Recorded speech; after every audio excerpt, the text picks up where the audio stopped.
তো জাঙ্কুক কোনো তেড়ামি করে না। তে বলার সঙ্গে সঙ্গে ঘামে ভেজা পাঞ্জাবি খুলে ছুঁড়ে ফেললো এক কোণায়। অতঃপর জানলার নিচে দাঁড়িয়ে শরীর ভালো করে ধুয়ে নিল। তে তখন কিছুটা শান্ত হয়েছে। ভেজা শরীরে এসে দাঁড়ালো তের কোমর পেঁচিয়ে। খুব কষ্ট হচ্ছে? কোথায় হচ্ছে বলো আমায়। কে বলেছে তোমাকে আবিজাবি খেতে? তিনি নিভু চোখে তাকিয়ে দেখে জাঙ্কুকের আকুলতা। একজন পাষাণ পুরুষ তার জন্য কিভাবে ব্যাকুল হচ্ছে তৃপ্তি নিয়ে দেখেতে।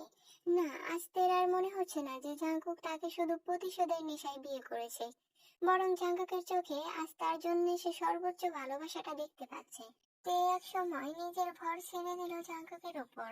জাঙ্কুক দু হাতে আগলে নিল তেকে। এরপর শাওয়ার ছেড়ে দিয়ে দাঁড়ালো তের পুরো শরীর পরিষ্কার করার জন্য। সাবধানে তের শরীর থেকে প্রতিটা গহনা সহ কাপড় ছুঁড়ে ফেললো। Control Jungkook, control. এই মুহূর্তে বউ অসুস্থ, কন্ট্রোল হারালে চলবে না। বলতে বলতে তেকে ফ্রেশ করিয়ে টাওয়াল পেঁচিয়ে এনে শুইয়ে দিল বিছানায়। এসির পাওয়ার বাড়িয়ে দিয়ে শুকনো জামা কাপড় পরে নিল নিজে। এরপর মেজে পরিষ্কার করলো। আজ বইয়ের এসব পরিষ্কার করতেও নির্দয় মানুষটার ঘেন্না লাগছে না, বরং স্বাচ্ছন্দ্যে সব পরিষ্কার করে তের কাপড় নিজের কাপড় ধুয়ে মেলে দিল বেলকুনিতে। তে নিবু নিবু চোখে সবটাই দেখলো তাকিয়ে। জাঙ্কুক দৌড়ে নিচে গিয়ে এক গ্লাস ঠান্ডা লেবু পানি নিয়ে এসে বসে তের মাথার কাছে। একটু কষ্ট করে পানিটুকু খেয়ে নাও, ভালো লাগবে। তে কিছু না বলে চোখ বন্ধ করেই থাকে। জাঙ্কুক তের মাথা উঠিয়ে জোর করে অর্ধেকটা খাইয়ে দিতে সক্ষম হয়। এরপর বাকিটুকু সে নিজেই খেয়ে নেয়। এত শরীর খারাপ করেছে বলনি কেন আমায়? রাতটা একটু সহ্য করে নাও, সকালে তোমাকে নিয়ে ডাক্তারের কাছে যাব। মাথায় হাত বুলিয়ে দিতে দিতে বলে জাঙ্কুক। হঠাৎ চোখ বুজে জাঙ্কুকের হাত টেনে নিজের হাতের মধ্যে নিয়ে নেয়। জাঙ্কুক চমকে তাকায় বিছানায় পড়ে থাকা তের মুখের পানে। কি হয়েছে পাখি? কষ্ট হচ্ছে? কোথায় হচ্ছে বলো আমায়। তে মাথা দিয়ে বোঝায় তার কষ্ট হচ্ছে না। জাঙ্কুক চিন্তিত ভঙ্গিতে বোঝার চেষ্টা করে তের অসুস্থতা। আমার একটা কথা রাখবেন জাঙ্কুক। জাঙ্কুক চমকায়, দৃষ্টি রাখে তের মুখের পানে এমন অনুরোধ শুনে। তে যে ধরনের মেয়ে, কারো কাছে এমন অনুরোধ করার মতো স্বপ্নেও ভাবা দুষ্কর। কি হলো জাঙ্কুক? আমার একটা কথা রাখবেন? হ্যাঁ হ্যাঁ, বলো। জাঙ্কুকের এমন আকুলতায় তে চুপ থাকে। তৃপ্তি নিয়ে দেখে স্বামী নামক আসামির ব্যাকুলতা। সব অন্যায়কে ছেড়ে দেবেন আপনি? আমি চাই না পাপের রাজ্যে বসবাস করতে। আমারও অধিকার আছে স্বামী সংসার নিয়ে সুন্দর একটা সংসার করার। আমাকে একটা সাধারণ সুন্দর সংসার দিবেন জাঙ্কুক? তের কথা শুনে জাঙ্কুক চমকায়। মনে হয় পৃথিবীর সব থেকে আশ্চর্য বাক্যের মধ্যে কিছু বাক্য সে এইমাত্র শুনেছে। তার বউ সংসার করার আবদার জানাচ্ছে তার কাছে। এও কি সম্ভব? যে মেয়ে তাকে স্বামী হিসেবে মানেই না, সেই মেয়ে তার কাছে একটা সংসার চাচ্ছে। সে ভুল শুনেনি তো? জাঙ্কুক শিওর হওয়ার জন্য কাপা গলায় আবার জিজ্ঞেস করে, কি কি বললেন ম্যাডাম? আমার একটা সংসার চাই জাঙ্কুক, যেখানে পাপের কোনো ছিটে ফোঁটাও থাকবে না, যেখানে আমি আপনি আর আমাদের বাচ্চাটা মিলে একটা সংসার সাজাবো। দিবেন আমায় একটা সংসার? বাচ্চারা? জাঙ্কুকের যেন বিশ্বাসই হতে চাচ্ছে না। ইহকালে বইয়ের কাছে এমন আবদার কোনোদিন শুনবে স্বপ্নেও ভাবতে পারেনি সে। আচ্ছা, সে কি স্বপ্ন দেখছে? ঘুম ভেঙে গেলে কি এসব শেষ হয়ে যাবে? যদি স্বপ্ন হয় তাহলে যেন তার এই ঘুম কখনো না ভাঙে। হ্যাঁ, আমাদের বাচ্চা। কেন আপনি চান না? বলতে বলতে তের গলা শুকিয়ে ওঠে। জাঙ্কুক কি বাচ্চা চায় না? যদি বাচ্চাদের কথা জানতে পারে তাহলে কি করবে সে? জাঙ্কুক কিছু বলতে যাবে তখনই বিকট শব্দে ফোন বেজে ওঠে। কিন্তু জাঙ্কুক ঘোরের মধ্যে চলে গিয়েছে বিদায় দুনিয়ার কোনো আওয়াজ কানে ঢুকছে না। সে এখনো তের কথা বুঝে উঠতে পারছে না। সংসার? তার বউ একটা সংসার চেয়েছে তার কাছে। এই কি হলো আপনার? কখন থেকে ফোন বেজে যাচ্ছে, ধরছেন না কেন? হাত দিয়ে জাঙ্কুককে ঠেলে বলতে থাকে তে। জাঙ্কুক ঘর থেকে বের হয়। বোধ করি ততক্ষণে নিজের অজান্তে জাঙ্কুকের চোখের এক ফোঁটা পানি তের হাতের বাহুতে পড়ে। তে চমকালেও কিছু বলে না। জাঙ্কুককে ফোন ধরতে তাড়া দেয়। জরুরি কল হয়, জাঙ্কুককে বাড়ি থেকে বেরিয়ে যেতে হয়। তের আর বলা হয় না তাদের অস্তিত্বের কথা। সকাল সকাল জীবন বাড়িতে ব্যস্ততার শেষ নেই বললেই চলে। সবাই এদিক ওদিক নিজ নিজ কাজে দৌড়াদৌড়ি করছে। জিমিনের কাজিন সহ সমবয়সী সবাই রং খেলায় ব্যস্ত, বড়রা অতিথি আপ্যায়নে। তে একবার ছাদে রং খেলার ওখানে গিয়েছিল, তবে মাথা ঘুরাচ্ছে বিদায় রুমে গিয়ে শুয়ে আছে। মাথার কাছে ইয়ঞ্জন বেগম বসে তার মাথায় বেলি কাটছে। জাঙ্কুক ইয়নদের নিয়ে বাইরে সব কাজ শেষ করে মাত্রই ভিতরে ঢুকলো। পরনে সাদা শার্ট, জায়গায় জায়গায় মাটি লাগানো, কাজ করতে গিয়ে লেগেছে সম্ভবত। এদিকে সোগা জাংসুক জুকাই সবাই লুকিয়ে জীবন বাড়ির ছাদে রং খেলতে চলে এসেছে। একা একা মজা আছে নাকি? রোজ, এই সিমড়ি কই? আর তোর ধাঁধাবাজ ভাবিটা কই রে? রোজকে ডাকতে ডাকতে ড্রয়িং রুমে বসে জাঙ্কুক, পাশে দাঁড়িয়ে ইউনো। এদিক সেদিক তাকিয়ে দেখে না দেখে ব্রু কুঁচকে ওঠে জাঙ্কুকের। এই চিংড়ি তো সবসময় এখান দিয়ে দৌড়াদৌড়ি করে, এখন দেখছি না কেন? জাঙ্কুক বাজান, সবাই তো ছাদে রং খেলতেছে, আপনার কিছু লাগবে আমাকে বলেন, আমি করে দিতেছি। না খালা, লাগবে না। ইউনো আয়। কোথায় যাবেন ভাই? কোথায় আর, তোর ভাবির লগে রং খেলতে মন চাইতেছে বলেই ছাদের দিকে হাঁটা ধরে জাঙ্কুক, পেছন পেছন ইউনো। সবাই যেহেতু ছাদে, তাহলে তার বউ নিশ্চয়ই ওখানেই থাকবে, সেই ভেবে বড় বড় পা ফেলে ছাদের দরজা ঠেলে ভেতরে ঢুকলো জাঙ্কুক। ইঁদুরটুকু খেয়ে নে মা, হলুদ দিয়ে এনেছি, এরপর মাথা ব্যথা ট্যাবলেট খেয়ে নিলে দেখবি ভালো লাগবে। ওঠ। না মা, তুমি এসব নিয়ে যাও, আমার ভালো লাগছে না। এমন করে না মা, বাড়িতে বিয়ে, এই সময় এমন ঘরবন্দি থাকলে মানুষ কি বলবে বলো তো? তাছাড়া জিমিন অনেক কষ্ট পাবে। তুমি আসার পর মেয়েটা নিজে দুবার এসে তোমার খোঁজ নিয়ে গেছে, এখন কথা না বলে খেয়ে নাও দেখি। অজ্ঞতা মায়ের কথার সাথে না পেরে উঠে বসতে হয় দেখি। ইঞ্জন দুধের গ্লাস এগিয়ে নেয় তের মুখের সামনে, কিন্তু দুধের গন্ধ পাওয়ার সাথে সাথে গা গুলিয়ে ওঠে তের। মুখ চেপে দৌড়ে দ্রুত বিছানা থেকে উঠে দৌড় দেয় বেসিনের দিকে। ইঞ্জন বেগম দুধের গ্লাসটা নামিয়ে রেখে দাঁড়ায় মেয়ের পিছনে, পিঠে হাত বোলাতে লাগে। খুব কষ্ট হচ্ছে তে? তে মাথা দিয়ে না বোঝায়, এরপর চোখে মুখে পানি দিয়ে ইঞ্জিন বেগম খাটিয়ে এনে বসিয়ে দেয় দেখি। কিছুক্ষণ তের মুখের দিকে তাকিয়ে চুপ করে থাকে ইঞ্জন। কি হয়েছে আমার সোনা, তোর চোখ মুখ এমন লাগছে কেন? এসে থেকে দেখছি। আচ্ছা, আমি যেটা ভাবছি সেটা নয় তো? কি বলো? লাস্ট পিরিয়ড হয়েছে কতদিন তোর? 2 মাসের বেশি আম্মু। আর তুমি যেটা বোঝাতে চাচ্ছ সেটাই, গতকাল রাতে টেস্ট করেছি। আলহামদুলিল্লাহ বলেই তের মুখ দুই হাতের ভিতরে নিয়ে চুমু খাই অঞ্জন। কিন্তু এই বাচ্চা, চুপ, এসব কথা মাথায় আনবে না আমার সোনা বাচ্চা। এই নিষ্পাপ প্রাণটা আর কি দোষ করেছে? ওর ক্ষতি করার কথা চিন্তাও করবে না তুমি। তুমিও তো একদিন এভাবেই আমার গর্ভে এসেছিলে, আর আজ তোমার সন্তান তোমার গর্ভে, তার ক্ষতির কথা চিন্তাও করবে না তুমি। আল্লাহ চাইলে দেখো, জাঙ্কুক বাবা এই বাচ্চাটার উসিলায় সংসারী হয়ে উঠবে। বলতে বলতে ইউজনের চোখ দিয়ে পানি গড়িয়ে পড়ে। এর অভিব্যক্তি দেখে তিনি ভেবেছেন তে হয়তো বাচ্চাটা রাখতে চাচ্ছে না। তার এমন ভাবাও অস্বাভাবিক কিছু নয়। না আম্মু, আমি আমার সন্তানের ক্ষতি কেন করব? ও আমার সন্তান, যেভাবেই হোক ওকে রক্ষা করার দায়িত্ব আমার। আমি আমার বাচ্চার কোনো ক্ষতি কোনোদিন হতে দেব না আম্মু, তুমি চিন্তা করো না। জাঙ্কুক বাবা কি জানে? জানিয়েছিস? তে মাথা দিয়ে না বোঝায়। ইঞ্জিন বেগম তাড়াতাড়ি জানিয়ে দিতে বলেন সে বাবা হতে চলেছে। সবার আগে এটা শোনার অধিকার তার আছে। বাবা হয়ে কেন নিজের অধিকার থেকে বঞ্চিত হবে সে? তে নিজেও মেনে নেয় মায়ের কথা। তবে এখন বাড়িতে বিয়ের ঝামেলা, বিয়েটা শেষ হোক, তারপর না হয় বলা যাবে। ইঞ্জিন বেগম তেকে বুঝিয়ে সুঝিয়ে চলে যান। জোহরের আজান দিয়েছে, গোসল করে নামাজ পড়বেন তিনি। তেকেও গোসল করে নামাজ পড়ে আল্লাহর কাছে শুকরিয়া আদায় করতে পরামর্শ দেন। জাঙ্কুক ভাই, নিচে যাওয়ার এত তাড়া কিসের আপনার? এত সুন্দর সুন্দর মেয়েদের চোখে পড়ছে না নাকি? অন্য কোনো দিন হলে সব কয়টাকে থাপড়িয়ে থাপড়িয়ে এমন বেয়াদবি করার ফল দেখিয়ে দিত, কিন্তু সময়টা এমন যে কিছু বলতেও পারছে না। দেখা যাবে সে কিছু বললে বিয়ে বাড়িতে যুদ্ধ শুরু হবে, কারণ সে তো আবার অল্প মাত্রায় কিছু করতে পারে না। সবাই এখানে কত আনন্দ করছে, তুমি এখন চলে যেতে কেন চাচ্ছ? একটু থাকো না জাঙ্কুক। সুমি, আমি তোর বড় ভাই হই, নাম ধরে ডাকা বন্ধ কর। আর বাকিদের বলছি যথেষ্ট মজা হয়েছে, সবাই গিয়ে ফ্রেশ হয়ে নামাজ পড়ো। বলেই গট গট পায়ে নিচে নেমে এলো জাঙ্কুক। ওর ধমক এতটাই তীব্র ছিল যে কেউ আর কিছু বলার সাহস দেখালো না। দূর, কি এমন আছে ওই মেয়ের মধ্যে যে আমাদের চোখে দেখে না জাঙ্কুক ভাই?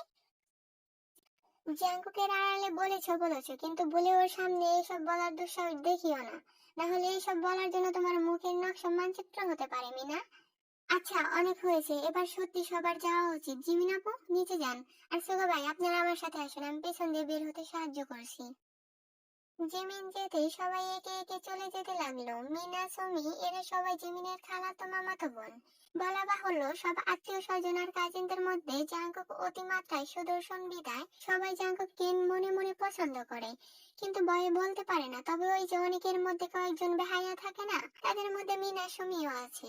বিবাহিত জানার পরেও এসেছে পর থেকেই ছলে বলে জাঙ্কুকের আশেপাশে থেকে জাঙ্কুকের দৃষ্টির মধ্যে থাকতে চাচ্ছে। মাঝে মাঝে তো আবার সেগুলো অতিমাত্রায়ও করে। জাঙ্কুক রুমে ঢুকতেই দেখলো তে বেলকনিতে দাঁড়িয়ে আছে। গতকাল যেহেতু গাম সহ্য না করতে পেরে অসুস্থ হয়ে গিয়েছিল, তাই আর আজকে তের কাছে গেল না। কাবার থেকে একটা লুঙ্গি আর গেঞ্জি বের করে ঘুরতেই দেখলো তে সামনে দাঁড়িয়ে আছে। কি হয়েছে, এমন হঠাৎ করে ভূতের মতো পেছন থেকে দাঁড়িয়েছো কেন? আপনি রুমে এসেছেন, আমার কাছে যাননি কেন? যাওয়ার কথা ছিল বুঝি? কথাটা বলেই জাঙ্কুক চমকায়। সত্যি তো এটাই, তার বউ চাক আর না চাক সে ঠিকই নির্লজ্জের মতো ঘরে ঢুকেই বউকে জড়িয়ে ধরে। কিন্তু কালকের কথা ভেবেই তো আজকে গেল না। আর তাতেই কি তার বউয়ের রাগ হয়েছে? না হলে এমন শকুনি মার্কা নজর দিয়ে কেন দেখছে তাকে? জাঙ্কুকের এবার সত্যি মনে হচ্ছে বউকে জিন ভূতে ধরেছে। না হলে যেই মেয়ে তাকে সহ্য করতে পারে না, সেই মেয়ে গত 2 দিন ধরে কেমন অবাঞ্ছিত ব্যবহার করছে। কি কি হয়েছে তোমার তে? এমন সাপের মতো ফুঁসছো কেন বউ? আমাকে বলো কি হয়েছে? তোর সাথে লিপস্টিকের দাগ এলো কোথা থেকে? কার সাথে ছিলি? এর জন্যই তো বলি আমার কাছে কেন আসিস না তুই এখন? কি বলছো কি? লিপস্টিক কোথা থেকে আসবে তে? বিশ্বাস করো বউ, আমি তোমাকে ছাড়া আর কোনো মেয়ের কাছে ভুলেও যাই না। তাহলে লিপস্টিকের কিস এমনি এমনি আসবে? জানোয়ারের বাচ্চা, আমারে তুই বাচ্চা মনে করো যে যা বুঝাবি তাই বুঝবো? বলেই কলার চেপে ধরে জাঙ্কুকের। জাঙ্কুক নিজেকে না ছাড়িয়ে তের বাহু ধরে শান্ত করতে বলে, কি হয়েছে তোমার তে? অমন অস্বাভাবিক ব্যবহার কেন করছো? লিপস্টিক কোথা থেকে আসবে বলো? শান্ত হও, তুমি এমন করছো কেন? জাঙ্কুকের কথা শেষ না হতেই তে ওভাবেই টেনে খুলতে চায় শার্ট। জাঙ্কুক কিছু বুঝতে না পেরে নিজেই দ্রুত খুলে দেয়। এগুলো কি? তুই এখনো বলবি যে আমি মিথ্যা বলছি? তুই ছিলি না কোনো মেয়ের সাথে? অন্য মেয়ের কাছে যাওয়ার হলে আমাকে কেন বিয়ে করলি? কুত্তার বাচ্চা, কেন করলি তুই? এবার জাঙ্কুক নিজেও চমকায়। সত্যি এখানে লিপস্টিক এলো কোথা থেকে? শুধু লিপস্টিক না, দেখে মনে হচ্ছে কেউ চুমু খেয়েছে, যার কারণে ঠোঁট থাকা লিপস্টিক লেগেছে। কিন্তু সে তো সকাল থেকে বাগানে কাজ করেছে, সবাই ছেলেই ছিল, তারা নিশ্চয়ই লিপস্টিক লাগাবে না। আর গিয়েছিল ছাদে। বিশ্বাস করো পাখি, আমি সত্যিই জানি না এটা কে করেছে আর কখন হলো। তুই থাক তোর বিশ্বাস নিয়ে, আমি আজকেই চলে যাবো আব্বু আম্মুর সাথে। তের বলতে দেরি হলেও জাঙ্কুকের থাপ্পড় তের গালে পড়তে দেরি হলো না।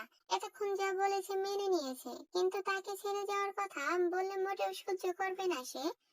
আমাকে ছেড়ে যাওয়ার কথা স্বপ্নেও ভাববেন না আপনি।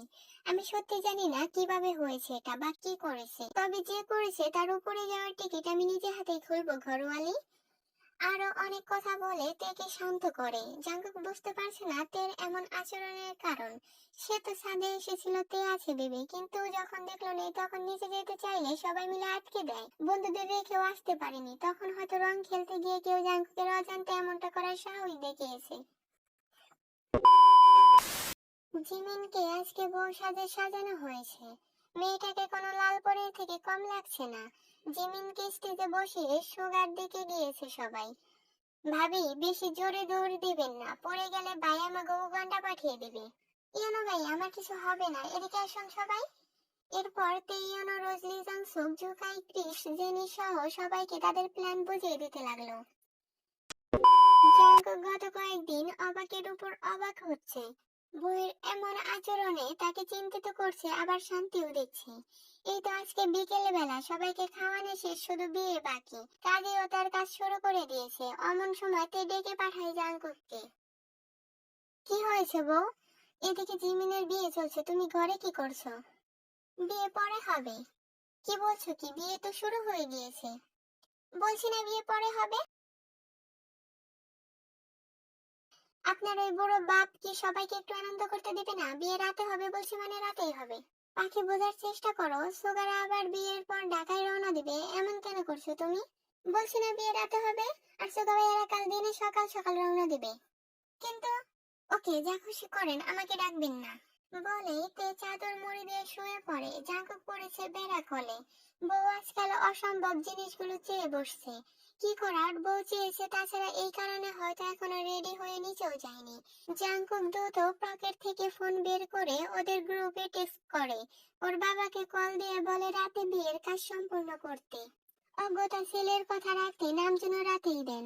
তে পাখি, ওঠো, ফ্রেশ হও, বিয়ে রাতেই হবে, আমি বলে দিয়েছি সবাইকে। এবার ওঠো, কি হয়েছে তোমার বলো তো? গ্যাস্ট্রিকের সমস্যা করছে কি? এদিকে বোকা জাঙ্কুক বুঝতে পারলো না তার বউয়ের যে মুড সুইং হচ্ছে।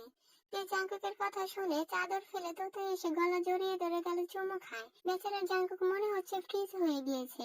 তেল ঠোঁটের উষ্ণ পরশে জাঙ্কুকের সাথে সাথে চোখ বন্ধ করে নেয়। শরীরের প্রতিটি লোমকূপ জানান দিচ্ছে হৃদযন্ত্রের দরফরানি। জীবনে বইয়ের চুমু তার ভাগ্যে জুটবে কিনা ভাবার বাইরে ছিল। আপনাকে অনেক ধন্যবাদ জন সাহেব।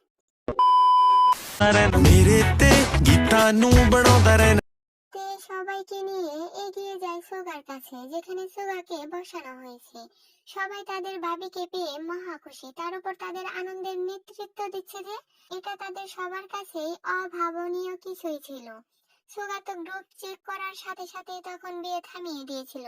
জিমিনের মন খারাপ হবে ভেবে নিজের ফোনে একজনকে দিয়ে পাঠিয়ে জাঙ্কুকের মেসেজ দেখিয়েছে, যেখানে লেখা ছিল তোদের ভাবি নাকি বিয়েতে আনন্দ করতে পারেনি, তাই বিয়ে রাতে সম্পূর্ণ করতে বলছে। ভাই, জানি না কি হয়েছে, কিন্তু যাই হোক, বউ বলেছে মানে রাতেই বিয়ে হবে, নয়তো আমি থাকছি না।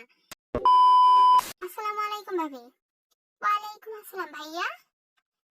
ততক্ষণে তের প্ল্যান অনুযায়ী লেজাং সুক, জুকাই এন্ড বাকি ছেলেরা মিলে সবাই দাঁড়িয়েছে সুগার পিছনে, আর তের পিছনে সব মেয়েরা। এমা ভাইয়া, আপনার জুতায় কি পড়েছে এগুলো? বলতে বলতে পা উঁচু করে দেখতে যায় সুগা। এদিকে তের ইশারায় ওর দেবরগুলো ঝাপটে ধরে পেছন থেকে সুগাকে। এই সুযোগে তের ও জেনি মিলে সুগার জুতো টেনে খুলে নিতে যায়। সামনে ক্যামেরাম্যান ভিডিও করছিল, ততক্ষণে সুগার কাজিন মহলে সবাই চলে এসেছে। শালা হারামি, তোরা আমার বন্ধু নাকি? বন্ধু হয়ে শত্রুর মতো আচরণ কেন করছিস? সরি দোস্ত, আজকের মতো আমরা তোর শত্রু ভাই। আজকের জন্য আমরা আমাদের ভাবির পক্ষে। এদিকে জুতা নিয়ে টানাটানি হাসাহাসিতে পুরো বিয়ে বাড়ি জমজমাট আলোড়ন সৃষ্টি করেছে। নামজুন সাহেব একটু দূরে দাঁড়িয়েছিলেন, ততক্ষণে সবটাই দেখেছে সে। নাচাইতে সবার পাগলামি দেখে মুখে হাসি ফুটেছে তার। সে এতক্ষণে বুঝতে পারলো তের জন্যই হয়তো তার ছেলে দিনে বিয়েটা আটকে দিয়েছিল। বাবা হিসেবে ছেলের জন্য এইটুকুই তো চাওয়া তার। ছেলের খুশির জন্য সব করতে পারেন তিনি।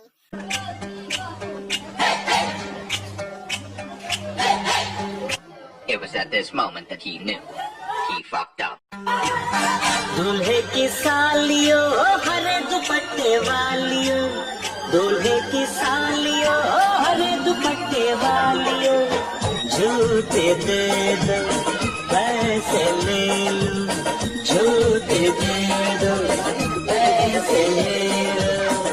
রোজ দৌড়াও বলে দুজনে দুই জুতা নিয়ে দৌড়। পেছন পেছন সুগার কাজিনরা সবাই, দুইজন দুই দিকে যাওয়াতে দৌড়তে পারছে না কেউ। তার সাথে তের সাথে ওর দেবর ননদ গুলাও আছে, বাকিরা পারলে তো ওদের সাথে। কেউ দৌড়াতে দৌড়াতে গিয়ে সজোরে ধাক্কা খায় জাঙ্কুকের সাথে। উফ, সরুন তো বলেই তে জাঙ্কুকের পেছন থেকে দৌড়ে চলে যায়। এদিকে জাঙ্কুকে সামনে দেখে একজনেও সামনে যাওয়ার সাহস পাচ্ছে না। তে ততক্ষণে জুতা কোথাও লুকিয়ে এসে দাঁড়িয়েছে জাঙ্কুকের পাশে। এখানে কি চাই বেয়ান সাহেবেরা? জুতা নিতে হলে আমাদের খুশি করতে হবে যে, তার আগে তো পাচ্ছ না, এখন যাও। বলতে বলতে জাঙ্কুকের বাহু জড়িয়ে ধরেতে। এগুলো স্বপ্ন হোক কিংবা বাস্তব, এই মুহূর্তগুলো কিছুতেই জাঙ্কুক শেষ হতে দিতে চায় না। বইয়ের থেকে আজকাল সে না চাইতেও অনেক কিছু পেয়ে যাচ্ছে। যদি জিন ভূতে ধরার কারণে এমন করে, তাহলে যেন সেগুলো গাড় থেকে না নেমে যায় আল্লাহ। মনে মনে ভেবেই তেকে নিজের দিকে টেনে কপালে চুমু খেলো। তে আজ মেরুন রঙের একটা শাড়ি পরেছে, সাথে স্কার্ফ, হাতে জাঙ্কুকের দেওয়া সোনার চুড়ি আর টুকিটাকি গহনা। সাজে বলতে একটু লিপস্টিক আর কাজল, এতে যেন জাঙ্কুক চোখ ফেরাতে পারছে না। কি দেখছেন এভাবে? সবাই তাকিয়ে আছে তো। আহা, তাতে আমার কি? আমি আমার বউকে দেখছি, কারো সমস্যা হলে না দেখলেই তো পারি। ছি, নির্লজ্জ হচ্ছেন আপনি। হুম, বলেছি না আপনার কাছে শপথে রাজি আছি বিবিজান। ইস, ছাড়ুন। আর আপনি কিন্তু বলবেন না জুতা কোথায় রেখেছি, ওকে? হুম, তার বদলে আমি কি পাবো? আমি আবার ফ্রিতে কিছু করি না ম্যাডাম। যা চাইবেন তাই দেবো, এখন শুধু মুখটা বন্ধ রাখবেন খাটাস লোক। বলেই তে চলে যায়। জাঙ্কুক পেছন থেকে ডেকে ওঠে, মনে থাকে যেন, আপনি কিন্তু বলেছেন যা চাই তাই দেবেন। আমরা এখানে 13 জন আছি ভাইয়া, এক একজনের 5 করে হলে কত হয় সেই হিসাব করে আমাদের খুশি করে দিলেই তো পারেন। তের কথায় সবাই সহমত পোষণ করে। এবার জাঙ্কুকে এসে দাঁড়িয়েছে তের পেছনে। যদি তে এখনো দেখেনি, ভাবি আপনি কিন্তু দিনে দুপুরে ডাকাতি করছেন। এসব বললে তো হবে না মনু। সুগা ভাই তাড়াতাড়ি পকেট থেকে বের করুন তো। শালা তোরে একবার পাই, সবকটা হারামি বন্ধু আমার কেমন রং পাল্টে নিয়েছে। সুগা ভাইয়া, বউ কি লাগবে না? ইস, জিমিনকে যে কি সুন্দর লাগছে। আমার তো মনে চাচ্ছে ঘরে নিয়ে বসিয়ে রেখি। আফসোস আপনার তো দেখার সৌভাগ্য হবে না। ভাবি এতটা নির্দয় হবেন না। এই জাঙ্কুক, বাপিকে একটু বোঝা না। আমি এসবে নাই, ম্যাডাম যা বলছে দিয়ে দিলেই তো পারিস। তুইও শালা আমারে ডাকাতি করতে আসছস? বন্ধু হয়ে আমার পক্ষে না কথা বলে ডাকাতের পক্ষে কথা বলছিস? তুই বন্ধু ঠিক আছে, কিন্তু তাতে তো বইয়ের প্রয়োজন পূরণ করতে পারবি না। তাহলে শুধু শুধু তোর পক্ষ নিয়ে বইয়ের থেকে দূরে থাকবো কেন? জাঙ্কুকের কথায় সবাই হেসে দেয়। তিনি নিজেও একটু লজ্জা পেয়েছে এমন ডাবল মিনিং কথা শুনে। দুই পক্ষের কথা কাটাকাটি শেষে তেদেরই জয় হয়। সুগার পকেট খালি করে সবাই গিয়ে চেয়ারে বসে। তে বসতেই জাঙ্কুকের ইশারায় ছেলেগুলো সবার জন্য ঠান্ডা শরবত বানিয়ে নিয়ে দেয়। দেখেছো ভাবি, তোমার জন্য আমরা প্রিন্সেস ট্রিটমেন্ট পাচ্ছি। ইস, কি সব বলো যে। সবাই হাসি মজায় মেতে ওঠে। জাঙ্কুক একটু দূরে পিলারের সাথে হেলান দিয়ে বুকে 2 হাত গুজে এক দৃষ্টিতে তাকিয়ে দেখে বউয়ের প্রাণবন্ধ হাসি। ইয়ঞ্জন বেগম মেয়েকে এত খুশি দেখে আল্লাহর কাছে শুকরিয়া আদায় করে আঁচল টেনে চোখ মুছে। আল্লাহ আমার বাচ্চাটারে সারা জীবন এমন হাসি খুশি রাখুক, আমিন। পাশ থেকে সুবিন নিজেও বলে আমিন। বিয়ে শেষ হতেই গ্রুপ ছবি তোলার জন্য সবাইকে স্টেজে ডাকা হয়। জিমিন ইচ্ছে করে তের পাশে জাঙ্কুককে দাঁড় করায়। জাঙ্কুক ভাই, আপনি একটু ভাবিকে দৌড়ে দাঁড়ান। জাঙ্কুক তাকায় তের চোখের দিকে। তে সবার সামনে যদি সিঙ্কেট করে বসে, তাই দূরে দাঁড়িয়েছিল। জাঙ্কুক কিছু বলার আগেই তে জাঙ্কুকের হাত নিয়ে রাখে তার কোমরে। এভাবে বিভিন্ন পোজে ছবি তোলা হয় ওদের। ছবি তোলা শেষ হতেই তে বাড়ির ভেতরে চলে যায়। হঠাৎ করেই কাক গোলাচ্ছে। বিয়ের সব নিয়ম কানুনও শেষ হয়। তে না থাকা বাকিরা রুমের সামনে থেকে তেমন টাকা খসাতে পারেনি। সুগাকে কিপটামি করছে কেন বলেছে ভাবিকে নিয়ে আসতে, কিন্তু জাঙ্কুকের করা হুঁশিয়ার ছিল তেকে এই রাত্রিবেলা ডেকে না আনতে। এমনিতেই বিকাল থেকে দৌড়াদৌড়ি করছে তার বউ। তার উপর গত কয়েকদিন ধরে শরীর ভালো যাচ্ছে না। ডাক্তারের কথা বললেও এই মেয়ে যেতে যাচ্ছে না। জাঙ্কুক পড়েছে মাইন্টার চিপায়। তে ফ্রেশ হয়ে নিচে এসে বসেছিল। শরীর বেশি ভালো লাগছে না, তাই আর ওদিকে যায়নি। হঠাৎ তখন চোখ পড়লো দরজার দিকে। জাঙ্কুক আসছে, তবে একা না, জাঙ্কুকের কোলে সুমি নামের মেয়েটা। তে সেটা দেখে উঠে দাঁড়ায়। রাগে পুরো শরীর শিরশিরিয়ে ওঠে। সে নিজেও জানে না সে আজকাল না চাইতে এসব কেন করছে। হয়তো মুড সুইং হচ্ছে তার। এসব কি জাঙ্কুক?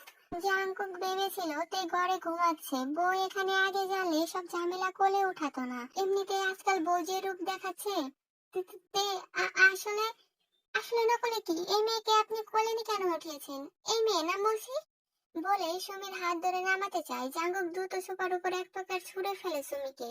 এরপর তের কাছে এসে হাত ধরে বোঝাতে চায়, কিন্তু তে হাত ধরতে দেয় না। জামটা দিয়ে সরিয়ে এগিয়ে যায় সুমির কাছে। এই অসভ্য মেয়ে, আমার জামাই কোলে উঠেছিস কেন তুই? তোর সাহস তো কম না। বলেই সুমির চুল ধরে। বেশি কিছু করার আগেই বাইরে থেকে সুমির মা বাবা মানে জাঙ্কুকের খালা খালু ঢোকে। জাঙ্কুক দ্রুত তেকে টেনে নিজের বাহুতে বন্ধ করে। বউ শান্ত হও। সুমি হঠাৎ করে অজ্ঞান হয়ে পড়েছে। বাইরের কেউ ছিল না বিদায় আমাকে আনতে হয়েছে। একটু শান্ত হও। অজ্ঞান? অজ্ঞান হয়েছে না? নাটক বের করছি। বলে নিজেকে ছাড়িয়ে কিচেনে গিয়ে এক মগ পানি এনে ঢেলে দেয় সুমির উপর। সঙ্গে সঙ্গে সুমি লাফিয়ে ওঠে। ইউ আর স্টুপিড মেয়ে, কি করলে তুমি? এই তুই না অজ্ঞান হয়েছিলি? তাহলে পানি দিতে উঠলি কিভাবে? অন্যের স্বামীর কোলে ওঠার এত শখ কেন? তোর শখ আমি মিটিয়ে নেবো দাঁড়া। জাঙ্কুক, কি হচ্ছে কি? তোমার বউকে সামলাও। লিমিনহোর কথা শুনে জাঙ্কুক কটমট করে তাকায়। লিমিনহো একটু দমে যায়। জাঙ্কুক এখন ঝামেলা করতে চায় না, তাই থেকে জোর করে কোলে উঠে নিজেদের রুমের দিকে যেতে লাগে। স্যার আমাকে বলছি, ওর কোলে ওঠার শখ মিটিয়ে দিচ্ছে আমি, অসভ্য মেয়ে ছেলে। বলতে বলতে হাত পা ছুটতে লাগে। এসব আর জাঙ্কুককে চমকায় না। তার বউ ইদানিং এসব কর্মকাণ্ড হামেশাই করতে থাকে। রুমে এসে দরজা আটকে দেয় জাঙ্কুক। কি হয়েছে তে, এমন করছো কেন? ওই চুন্নি ইচ্ছে করে অজ্ঞান হওয়ার নাটক করেছে, তুই বুঝাস নাই? আর কোলে উঠিয়ে ঢ্যাং ঢ্যাং করে চলে এলি। দেখে কোথায় ছুঁয়েছে? খুব মজা লাগে অন্য মেয়েদের কোলে নিতে। বলেই জাঙ্কুকের শার্ট টেনে ছিঁড়ে ফেলে। এরপর টেনে ওয়াশরুমে নিয়ে যায়। জাঙ্কুক শুধু তাকিয়ে দেখে তার বউয়ের পাগলামি। ঠোঁটের কোণে মুচকি হাসি ফোটে। অন্য মেয়েদের সাথে জেলাস হয়ে যে তার বউ এমন করছে, শান্তি দেয় তাকে। তার জন্য তার বউয়ের এমন পাগলামি। শহরের নিচে দিয়ে তে রুমে এসে ফুঁসতে লাগে। জাঙ্কুক কিছুক্ষণ পর বেরিয়ে আসে, পেছন থেকে জড়িয়ে ধরে গলায় নাক গুজে দেয়। তে বাধা না দিয়ে সামনের দিকে ঘুরে পা উঁচু করে জাঙ্কুকের ঘাড়ে হাত রেখে নিচু করে জাঙ্কুকের ঠোঁটে ঠোঁট ডুবায়। क्या जाने तू मेरे राज জাঙ্কুকের মনেতে এমনিতেই সবসময় লালালা করার চিন্তা ভাবনা ঘুরপাক খায়। টালতে চায় না বলে বাবার বাড়ি থেকে আসার পর তের কাছে একদিনও যায়নি। কিন্তু আজ আর নিজেকে কন্ট্রোল করার উপায় নেই যে, যেখানে বউ নিজ থেকে তাকে আপ্যায়ন করছে। বউ যা করতেছেন ভেবে করতেছেন তো? আমি ধরলে কিন্তু রাতভর কান্না করতে হবে। না ভেবে করতেছি ধরেন। কাছে আসুন জাঙ্কুক। জাঙ্কুকে আর পাইকে তের পরনে সুতির কাপড় ছিল। টান দিয়ে পুরো কাপড় খুলে ছুঁড়ে ফেলে মেঝেতে। এরপর দু হাতে উঁচু করে ঠোঁটে ঠোঁট ডুবিয়ে দেয়। তে নিজেও আঁকড়ে ধরে জাঙ্কুকের গলা। চুমু খেতে খেতে খাটের উপর এসে বসে তের দুই পা নিজের কোমরের দুই দিক দিয়ে চুমু খেতে লাগে। এরপর চুমু খেতে খেতেই তের ব্লাউজ খুলে ফেলে। চুমু থামিয়ে তাকায় তের মুখের দিকে। এতক্ষণ আটকে রাখা নিঃশ্বাস নিতে ব্যস্ত তে, যার দরুন বুকের ওঠানামা আরো আকর্ষণ করছে জাঙ্কুককে। আজকে ব্লাউজের নিচে কিছু পরেননি যে? বলেই তের কমলা দুটো দুই হাত দিয়ে টিপে ধরে গলায় মুখ ঢোকায়। একের পর এক ভেজা চুম্বনে তের পুরো শরীর শিহরণ জাগাচ্ছে। তে নিজেও দু হাতে খামচে ধরে আছে জাঙ্কুকের চুল। तू अगर सामने हो कैसे मैं खुद को रख पाऊं होश में डरता है दिल এরপর জাঙ্কুক মুখ নিয়ে আসে তের কমলার মধ্যে। একটা জোরে জোরে প্রেস করছে তো আরেকটা বাচ্চাদের মতো খাচ্ছে। বইয়ের আশকারা পেয়ে আজ সে পুরো উন্মাদ হয়ে গিয়েছে। যদিও তার বউ কারণ ছাড়া কিছু করে না, তবে সেসব ভেবে এখন এই মুহূর্ত মিস করতে চায় না সে কিছুতেই। তের পুরো শরীরের উপর জাঙ্কুক রাজত্ব চালাচ্ছে। ততক্ষণে তে নিজেও বুঝতে পেরেছে জাঙ্কুকের ছোট ভাইয়ের অবস্থা, যেহেতু সে নিজেই ওখানে বসেছিল। জাঙ্কুকের পরনে ছিল তাওয়াল। তে একটু নিচু হয়ে তাওয়াল এক হাতে টেনে সরিয়ে দেয়। এরপর নিজেই উঁচু হয়ে বসে পড়ে জাঙ্কুকের ছোট ভাইয়ের উপর। জাঙ্কুকের চোখ বিস্ময়ে বড় হচ্ছে শুধু। সে বউকে আদর করতে ব্যস্ত ছিল। বউ যে এত বড় একটা পদক্ষেপ নিয়ে নেবে বুঝে আসেনি। বউ যখন নিয়ে নিয়েছে তার উচিত বউকে সাহায্য করা। তাই তো বউকে সাহায্য করতে চুমুর সাথে সাথে নিজের ছোট ভাইকে তের ছোট বোনের মুখে ঢুকিয়ে দিল একটু। আহ! কি হয়েছে সোনা? এমন করছে কেন? লাগছে আমার জাঙ্কুক। তোমার ওখানটা অনেক টাইট হয়ে আছে বউ, একটু সহ্য করো, দেখবে ভালো লাগবে। এরপর জাঙ্কুক তের ব্যথা ইগনোর করে ওভাবে তের কোমর চেপে নিজের অ্যানাকোন্ডা তের মধ্যে প্রবেশ করায়। बत्तियां बुझा दो थोड़ी सी पिला दो अंधेरे में जो होगा सुबह सुकून भुला दो কষ্ট হচ্ছে পাখি, বিছানায় চলো। বলে তেকে বিছানায় শুইয়ে দিয়ে উঠে যায় তের উপর। পুনরায় মুখ ডুবায় তের বুকে আর নিচে কোমরের কাজ করতে লাগে। আজকে আর তের হাত আটকে রাখেনি, তাই তো যতটা ব্যথা অনুভব করছে তে ততটাই জাঙ্কুকের পিঠের উপর দিয়ে যাচ্ছে। জাঙ্কুক আস্তে করুন প্লিজ, অনেক লাগছে। সরি জান, আমি নিজেকে কন্ট্রোল করতে পারছি না। বোঝার চেষ্টা করুন, বাবুর ব্যথা লাগবে। জাঙ্কুক বল কিছু শুনেছে ভেবে আবার শোনার জন্য তের মুখের দিকে তাকায়। ততক্ষণে নিজের কোমরের কাজ একদম থামিয়ে দিয়েছে। বুক থেকে মুখ উঠিয়ে তাকিয়েছে তের মুখের দিকে। কি বললেন বউ? বাবু? বলেই জাঙ্কুকের হাত নিয়ে রাখে তের পেটে। জাঙ্কুক অবিশ্বাসে তাকিয়ে থাকে তের মুখের দিকে।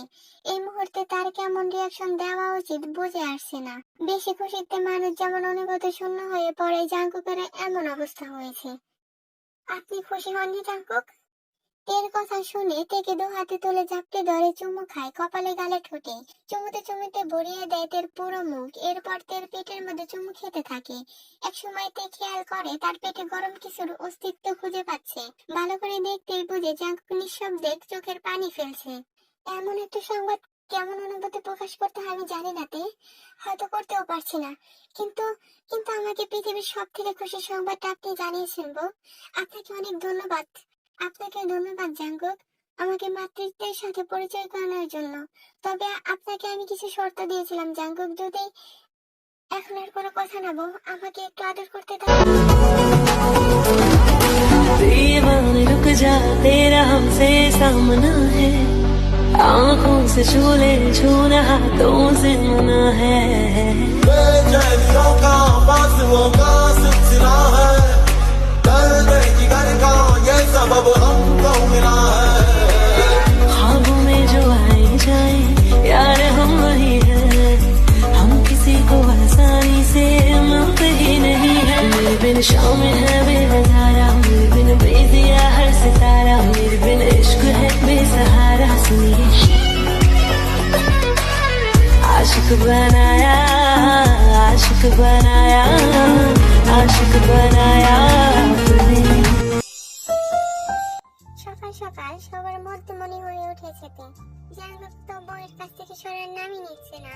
নামজুন সাহেব পুরো এলাকায় মিষ্টি বেল নিয়ে এসেছেন সকালে জানার পরেই। জিমিনদের সকালে বেরোনোর কথা থাকলে দুপুরে যাবে। জিমিনদের পাশ থেকে উঠছে না। কত কথা বলছে সে তের পেটের দিকে তাকিয়ে। তে বলেও ভাবেনি বাড়ির সবাই একটা বাচ্চা আসার খুশিতে এতটা আনন্দিত হবে। ইউনো তো সকাল থেকে বলেই বেড়াচ্ছে তার ভাতিজা হবে। সেই খুশিতে সে নিজেও মন খানিক মিষ্টি মসজিদে পাঠিয়েছে। একটু পর পর থেকে এসে জিজ্ঞেস করছে কিছু খাবে কিনা। এই ইউনো ভাই সরো তো, মেয়েদের মধ্যে একটু পর পর এসে তোমার কি কাজ? চুপ কর শাকচুন্নি, আমার ভাতিজার যত্ন করছি তোর সহ্য হচ্ছে না? বেশি জানো, আমাদের তো একটা ভাবিজানের মতো ভাতিজি হবে, তাই না ভাবিজান? কইছে তোমারে পাগলের সুখ মনে মনে। এদের খুনসুটিতে যোগ দিয়েছে জেনি জিমিন সবাই। ছেলেরা বলছে তাদের ভাতিজা হবে, মেয়েরা বলছে ভাতিজি। দুর্বল সব কটা সর দেখে এখান থেকে। আমার বউ একদিনে আমার থেকে দূরে সরে গিয়েছে একটা ফুটবলের জন্য, আর তো দিন পরেই আছে। ওই যে আসছে আরে কাজেরা, আপনার কি কাজ নাই? ওদের কথার মধ্যে রামজন সাহেব ঢুকলেন দরজা দিয়ে। তাকে দেখে সবাই চুপ করে গেল। তিনি এগিয়ে এসে দাঁড়ালেন তের সামনে। তে ততক্ষণে দাঁড়িয়েছে। নামজন পকেট থেকে একটা স্বর্ণের চেন বের করে জাঙ্কুক ইশারা করলো তেকে পরিয়ে দেওয়ার জন্য। আমার বউকে পটানোর ধান্দা করছেন নাকি আব্বা? বেদব ছেলে বলে কি, দিন দিন অসভ্য হচ্ছ। এটা পরিয়ে দাও আগে, এত খুশির একটা সংবাদ বউকে দিয়েছ কিছু? জাঙ্কুক নির্লজ্জের মতো গা দুলিয়ে হেসে জবাব দেয়, কি যে বলেন না আব্বা, খুশির খবর দেওয়ার জন্য যা যা প্রয়োজন সব তো আমিই দিয়েছি। অসভ্য কি এমনি এমনি বলে? নির্লজ্জ ছেলে, কোথায় কি বলতে হয় ভুলে গিয়েছো? আমি তোমার বাপ হই। তো কি হয়েছে, তুমি কি এসব জানো না নাকি? না জানলে আমাকে ডাউনলোড দিচ্ছিলেন কিভাবে? আরেমের কথা বাড়ায় না, এই ছেলে যে বাড়াবাড়ি রকমের নির্লজ্জ ভালো করেই জানেন। শুধু এতদিন কোনো একটা কারণে তাদের দূরত্ব বেড়েছিল, যার কারণে এসব নির্লজ্জ কথা শুনতে হয়নি। নামজন তের মাথায় হাত রেখে বলে, এটা আমার পক্ষ থেকে এই মুহূর্তে ছোট্ট একটা উপহার আম্মু। বিয়ের ঝামেলা বাইরে যাওয়া সম্ভব না। দোয়া করি এভাবে হাসি খুশি থাকো সারা জীবন। আমার ছেলেকে নিয়ে সুখে একটা সংসার করো, যেখানে বাচ্চারা খেলাধুলা করে আমাদের মাতিয়ে রাখবে। তুমি আমাদের কত বড় একটা খুশির সংবাদ দিয়েছো বলে বোঝাতে পারবো না তেমা। শুধু তুমি একটা সংবাদ দাওনি, আজ তোমার কারণে আমার ছেলেটা আগের মতো করে তার বাপের সাথে কথা বলছে। কথাগুলো বলতে বলতে নামজনের গলা জড়িয়ে যায়। কে আরো কয়েকটা উপদেশ দিয়ে দ্রুত পায়ে নিজের রুমে চলে যান। সকাল থেকে মনে হচ্ছে সে কোনো দেশের রানী, আর বাকি সবাই তার প্রজা, যেভাবে তার দেখাশোনা করছে। আমি কয়েকদিন পর আসবো তে, এসে যেন দেখি তুই সুস্থ, আর আমাদের কচু কচুর খেয়াল রাখবি তে। ঠিক মতো খাওয়া দাওয়া করবি, আর আমার বাড়িটাকে একটু দেখে রাখিস। চিন্তা করিস না, তুই সাবধানে থাকবি। ও বাড়িতে গিয়ে ঘাবড়ে যাবি না। কোনো অসুবিধা হলে সুগাবাইকে জানাবি, আর না পারলে আমাকে কল করবি। নিজের খেয়াল রাখবি, ঠিক মতো খাওয়া দাওয়া করবি। আর তুইও। এরপর একে একে সবাই বিদায় নেয়। বিদায় বেলায় কান্নাকাটি করার কথা থাকলেও বাচ্চার খুশিতে কারোর আর কান্নার কথা মাথায় আসে না। জিন বেগম তো একটু পর পর থেকে এটা খাইয়ে মারছে। তার কথা বমি আসবে, তাই বলে কি খাওয়াও যাবে না? দরকার পড়ে একদিকে খাবে, অন্যদিকে বমি করবে। দেখতে দেখতে কেটে গিয়েছে 1 মাস। তের পেট এখন হালকা একটু উঁচু হয়েছে। আজ বাড়িতে কেউ নেই বললেই চলে, শুধু গেটে 2 জন গার্ড ছাড়া। নামজিন ঢাকায় গিয়েছে জিমিনের কাছে। রোজের পরীক্ষা চলছে, সে পরীক্ষা দিতে গিয়েছে। নয়তো মেয়েটাকে রাত ছাড়া নিজের কাছ থেকে সরাতে পারে না তে। জাঙ্কুক সকালে বেরিয়েছে ইনোকে নিয়ে। তে বাড়িতে একা থাকবে জানলে সে কোথাও যেত না, আর জরুরি হলে ইউনোকে রেখে যেত। তে ড্রয়িং রুমে বসে টিভি দেখছিল আর আচার খাচ্ছিল। এমন সময় কলিং বেল বাজায়। উঠে এগিয়ে যায় বাড়ির কেউ এসেছে ভেবে, কিন্তু দরজা খুলতে সামনে অপরিচিত কাউকে দেখে ব্রু কুঁচকে ফেলে। জি, কে আপনি? বলছি তার আগে ভেতরে তো আসতে দাও। দেখে তো মনে হচ্ছে তুমি জাঙ্কুকের বউ, তাই নয় কি? হ্যাঁ, কিন্তু আপনি কে? বাড়িতে কেউ নেই, আপনি বরং পরে আসবেন। জাঙ্কুক ভুল কিছু বলেনি দেখছি। এ কি, আপনি এমন ভেতরে ঢুকছেন কেন? Guard, guard! ডেকে লাভ নেই, জাঙ্কুকের চয়েসে বলতে হবে মাইরি। সেটা আপনার দেখার বিষয় নয়। আপনি এমন করে ভিতরে ঢুকছেন কেন? আমি কি করতে পারি না পারি চাইলে বলো, দেখাচ্ছি। তখন দরজা দিয়ে ছুটে আসতে দেখা যায় জাঙ্কুক আর ইয়োনোকে। দারোয়ানের কাছ থেকে খবর পেয়ে ছুটে এসেছে দুজনে। আরে ভাগিনা যে, আমি ভাবলাম তোমার বউয়ের সাথে একটু আড্ডা দেবো, তাড়াতাড়ি চলে আসলে। ব্যাপার না। এখানে কেন এসেছেন? আসবো না? তোমাকে বললাম তোমার বউকে একটু দেখাতে, দেখালে না, তাই দেখতে চলে এলাম। আমি তাকে বলেছিলাম মামা, কাজের বাইরে অন্য কিছুর দিকে নজর দিলে জান নিয়ে ফিরতে পারবেন না। শুধু নজর না ভাগিনা, তোমার বউকে ছুঁয়ে দেখার ইচ্ছাও হচ্ছে অনেক। কি করি বলো তো? উঠে গিয়ে জাঙ্কুকের কাঁধে চাপড় দিতে দিতে বলে কংস। জাঙ্কুক সঙ্গে সঙ্গে পিস্তল বের করে শুট করে দেয় কংসর কপাল বরাবর। দুনিয়ার সব সহ্য করতে পারলেও আমার বউকে নিয়ে একটা বাজে কথা সহ্য করার ক্ষমতা আমি জীবন জাঙ্কুক রাখি না মামা। সেখানে আপনি ছোঁয়ার কথা মাথায় এনেছেন, আপনার মাথাটা রাখতে মন চাইল না যে। এই ভয়ে এক পা পিছিয়ে যায়। হাত পা হঠাৎ করে কাঁপছে তার। একসময় অজ্ঞান হয়ে পড়ে যেতে নিলে ইওনো এগিয়ে গিয়ে ধরে সোফায় হেলান দিয়ে বসায়। ভাই, ভাবি যেন অজ্ঞান হয়ে গিয়েছে। এটাকে কি করব? ভাবির সামনে এমন না করলেও পারতেন। ওর সাহস কি করে হলো আমার সামনে দাঁড়িয়ে আমার কলিজার দিকে হাত দেওয়ার কথা বলতে? এটাকে নিয়ে খালে ফেলে দেয়। আমার কুমিরগুলো অনেকদিন মানুষের মাংস খায়নি ইওনো। বলেই এগিয়ে গিয়ে তেকে কোলে তুলে নেয় নিজের রুমে চলে যাওয়ার উদ্দেশ্যে। আজ সময় মতো না এলে তের বড় কোনো ক্ষতি করে দিত কংস। অলরেডি বাড়ির বডিগার্ড দুটোকে মেরে দিয়ে এসেছিল সে। হয়তো ভিতরে ঢুকতে দিতে চায়নি তাই। 3 দিন আগে একটা মিটিং বসেছিল, সেখানেই নামজনের পরিবর্তে জাঙ্কুক গিয়েছিল। আর সবার সাথে পার্টনারশিপ শেষ করে সব ব্যবসা বন্ধ করে দিয়ে এসেছে। যেহেতু জাঙ্কুকদের কাছ থেকে 90% পেত, সেহেতু সব বন্ধ করে দেওয়ায় কংস সহ বাকি সবাই খেপে গিয়েছে ওদের উপর। গোপনে নানাভাবে অ্যাটাক করে যাচ্ছে জীবন বাড়ির সবার উপর।